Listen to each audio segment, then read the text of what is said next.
এই নিচতলার দম্পতি তো দেখছি আমাকে পরলোক ও শান্তিতে থাকতে দেবে না। সারাদিন শুধু কাজের লোক নিয়ে ক্যাচ ক্যাচ। গত 50 বছরে একটা টিকটিকি কেউ ভয় দেখায়নি, শুধু এই এনার্জি বাঁচাবো বলে। খাও দাও ঘুমাও, ভয় দেখানোর শ্রমে গিয়ে শরীর নষ্ট করো না, এই ছিল আমার আদর্শ। এবারে এই ফ্ল্যাট ছেড়ে আমাকে পালাতেই হবে। হে ভূতের রাজা, হে ভূতের রাজা, তুলে নাও আমাকে। এই যে এতদিনে মনে পড়লো ভূতের রাজার নাম। বেশ তা লুকিয়ে কাটিয়ে দিচ্ছিলে এতগুলো বছর। এইবার ফাঁদে পড়েছো বাবা। কিসের ফাঁদে পড়লাম আমি? আর আপনি বা কে? আমি ভূতের রাজার ট্যাক্স কালেক্টর। এই যে ভূত হয়ে গত 50 বছর ধরে এই দু কামরার ফ্ল্যাটে বসে দয়া দাক্ষিণ্যের ভুতুরে বাতাস খাচ্ছ, ট্যাক্স দেবে কে? হ্যাঁ, কে দেবে? তোমার দাদা মশাই? আরে স্যার কাকা, মানে আমি তো রিটায়ার্ড ভূত, আমার আবার ট্যাক্স কেন? কেন? এই যে গত 50 বছর ধরে ফ্রিতে বাতাস খেয়েছো, তার বাতাস ট্যাক্স। রোদে নিজের ভুতুরে ছায়া ফেলেছো, তার রয়্যালটি। আর নিচতলা থেকে মাছ চুরি করার জন্য 10 হাত লম্বা করেছো, তার ভুতুরে পাওয়ার ট্যাক্স। সব মিলিয়ে বকেয়া ওই 27,000 টাকা। 27,000? জ্যান্ত থাকতে 50 পয়সার মুড়ি কিনে 10 জনের পরিবারে ভাগ করে খেতাম। মরার খাটে এত বছর লেদ খেয়ে কাটিয়ে দিয়েছি, আমার কাছে এত টাকা কোথায় স্যার? টাকা না থাকলে আজ রাত 12টার পর তোমাকে সোজা নরকের জিমনেসিয়ামে পাঠিয়ে দেবো। সেখানে 24 ঘন্টা যমদূতরা তোমাকে দিয়ে ডন বৈঠক করাবে আর কুস্তি লড়াবে। ঠিক রাত 12টায় আমি এসে হয় ট্যাক্স নিয়ে যাব, নইলে তোমাকে। ওরে ওরে ওরে বাবা, 27,000 টাকা! এই তার উপর আবার জিম। একবার ডন বৈঠক দিলেই তো আমার চিপসে 24 হয়ে যাবার দশা। ওখানে তো আবার ধাই ধাপড় করলে আমি তো মরেই যাব। আর কি কোনো রাস্তা নেই? এই একটাই রাস্তা আছে এখন আমার কাছে। আমি বউ হয়ে এসেছি এই বাড়িতে, সারাদিন যদি কাজই করতে হয় তাহলে এবার থেকে আমাকেও মাস মাইনে দাও, বুঝেছো তো? ওই যে কথায় বলে না, সুখে থাকতে ভূতে কিলায়, আমারও ঠিক সেই অবস্থা হয়েছে। কোন কুক্ষণে যে তোমায় বিয়ে করতে গেছিলাম। আগে আমি থাকতে আর কেউ আপনাদের সুখ কাটতে পারবে না। আরে আপনি কে, আর কোথা থেকে এলেন? আগে আপনারা না চিনলেও আমি আপনাদের চিনি বাবু।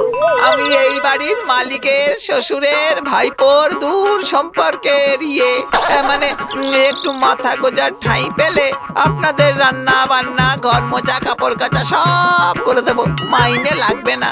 শুধু দুবেলা দুটো মাছ আর একটু কাঁচা লঙ্কা সহযোগে ভাত দিলেই হবে।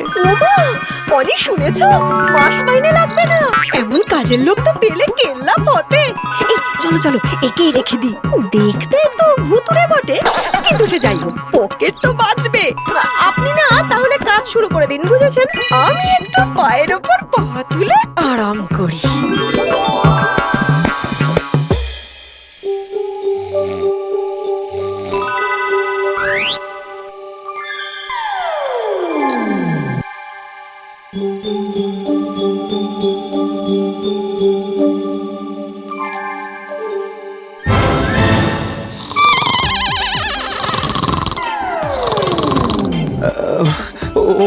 ওরে বাবারে, এই যে দেখছি বাতাসের ওপর বিছানা পেতেছে। ও ঝুমা, এদিকে শিগগিরই এসো। আমাদের কাজের লোকটা যে লুল্লুর মতো হাওয়ায় ভাসছে, ও নির্ঘাত ভূত। চুপ করো তো, অত চিল্লে লাভ নেই। আমিও জানি যে ক্যাবলা ভূত, সকালেই দেখেছি, ওর কোনো ছায়া পড়ে না। বলো কি, ছায়া পড়ে না জেনেও তুমি একে ঘরে রাখলে? ঘাড় মটকালে বীমা কোম্পানি যে টাকাও দেবে না। আহা, এই মাগি গন্ডার বাজারে ফ্রিতে যখন কাজের লোক পাওয়া গেছে, তখন ঝামেলা পাকিয়ে লাভ কি বলো তো? ভূত হোক কি ডাইনোসর, ঘর মুছছে, রান্না করছে, কাপড় কাচ্ছে। শোনো, এত কিছু করানোর লোক মাইনে দিয়ে রাখতে গেলে না তোমার দেশের বাড়ি বেচে দিতে হতো। চুপচাপ ঘরে গিয়ে ঘুমো তো দেখি।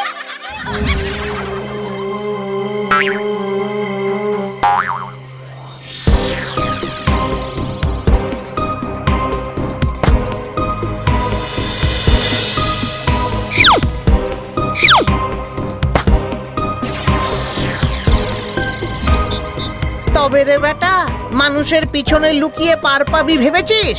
এক্ষুনি তোর আসল রূপ বার করে দিচ্ছি, দাঁড়া।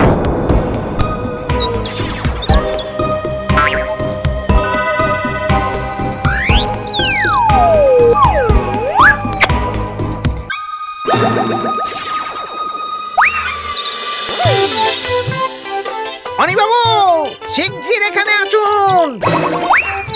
কি হয়েছে কি? হ্যাঁ, এই সকাল সকাল এত চেঁচামেচি কিসের? আরে বাবু, এই ক্যাবলা মানুষ না, এ ভূত, এ ভূত। মানুষের ভেগ ধরে আপনাদের ঘরে আছে। এই যে এই তার অকাট্য প্রমাণ। কোন মানুষের হাত কি জিলিপির মতো প্যাচ খেয়ে ওভাবে 10 হাত লম্বা হতে পারে? তাতে তাতে আমি কি করব বলুন তো? আপনারা ওকে মুক্তি না দিলে আমি নরকে নিয়ে যেতে পারবো না। পাগল নাকি? হ্যাঁ, এই আগুন ছোঁয়া বাজারে এত ভালো একজন মানুষ পেয়েছি, ভূত বললেই বিশ্বাস করে নেবো? ও মাছ দেখে একটু বেশি এক্সাইটেড হয়ে গেছে। ওতে প্রমাণের কি আছে? মানুষের শখ আহ্লাদ থাকতে পারে না? শখ মানে? মানুষের হাত কি ট্রেনের কামরার মতো লম্বা হয় নাকি মশাই? ওটা তো পুরো ভুতুড়ে পাওয়া। আপনার চোখের পাওয়ারটা মনে হয় বেড়েছে, বুঝলেন? আর হাত লম্বা হওয়া যদি ভুতুড়ে কাজ হয়, তবে আমার বউকেও তো ভূত বলতে হয়। ও যখন পাশের বাড়ির ঝামেলা শোনে, তখন ওর মাথার কান দেওয়াল ভেদ করে ওপাশে চলে যায়, বুঝেছেন? যান তো মশাই এখান থেকে।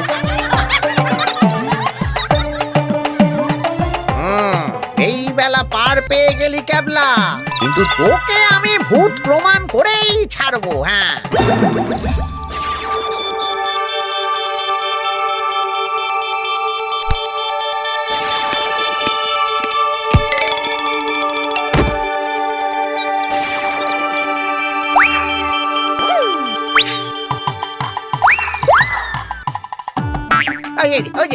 ওই দেখুন দেখুন দেখুন, চাক্ষুষ প্রমাণ। ওর পা মাটিতে ঠেকছে না। কোনো মানুষের পা কি ওভাবে পায়রার মতো হাওয়ায় ভাসতে পারে? জুমা দিদি, এবার তো বুঝলেন? এই যে এ তো 100 ভাগ জ্যান্ত ভূত। দেখুন মশাই, আমাদের বাড়ির কাজের লোকের হাত 10 হাত লম্বা হোক কি 20 হাত, ওটা ওর পার্সোনাল ব্যাপার। ও লম্বা হাত দিয়ে আলমারির ওপরের ধুলো ঝাড়ে, এতে আমাদের সুবিধে হয়, বুঝেছেন? এবার তো আপনাদের ওপরও আমার সন্দেহ হচ্ছে। আপনারাও ভূত নয় তো? আমার স্বামীকেও কোনো কাজের কথা বললে 1 সেকেন্ড এসে চোখের সামনে থেকে অদৃশ্য হয়ে যায়। তা বলে কি সেও ভূত? দেখুন, ক্যাবলাদা হলো আমাদের খুব কাছের মানুষ। মালিকের শ্বশুরের ভাইপোর দুঃসম্পর্কের ইয়ের সম্পর্কে আর একটাও বাজে কথা বললে না, সোজা পুলিশ ডাকবো কিন্তু। পুলিশ? হ্যাঁ, পুলিশ। আর যদি আরেকবার আপনাকে দেখি, তাহলে কিন্তু এবার আপনাকে দিয়ে আমাদের ইলেকট্রিসিটি বিল জমা করাবো। বাগান পরিষ্কার করাবো। হ্যাঁ, ঝুল ঝাড়ার কাজও দেবো। সবজি কাটাবো। ওরে বাবা, ক্ষমা করে দিন, আমাকে ক্ষমা করে দিন। এই ক্যাবলার চেয়ে ওই মানুষগুলো দেখি 10 গুণ বেশি ভয়ঙ্কর। এদের পাল্লায় পড়লে 27,000 তো দূর, আমার নিজের হাড়গোড় গুলো ট্যাক্স হিসেবে নিয়ে নেবে। পালাই রে বাবা, পালাই।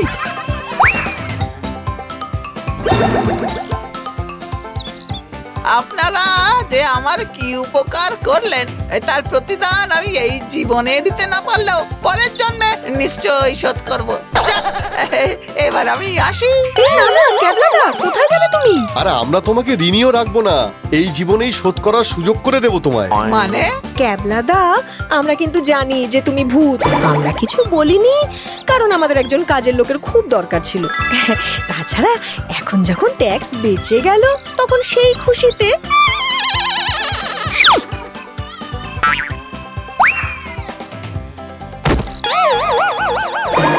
এই সবকটা পর্দা আর কার্পেট একটু কেচে ধুয়ে দাও তো দেখি। আর হ্যাঁ, ওই ইলেকট্রিক বিল, বাগান পরিষ্কার, সবজি কাটা, রান্না বান্না তো আছেই।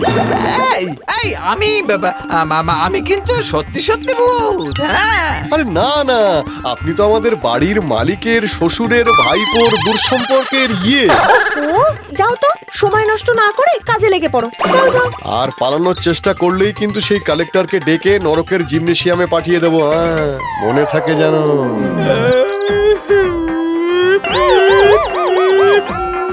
হায় রে, ভূতের ট্যাক্স তো মাত্র 27,000 ছিল, এখন তো দেখছি 24 ঘন্টা হাড় ভাঙা খাটুনি দিতে হবে গো।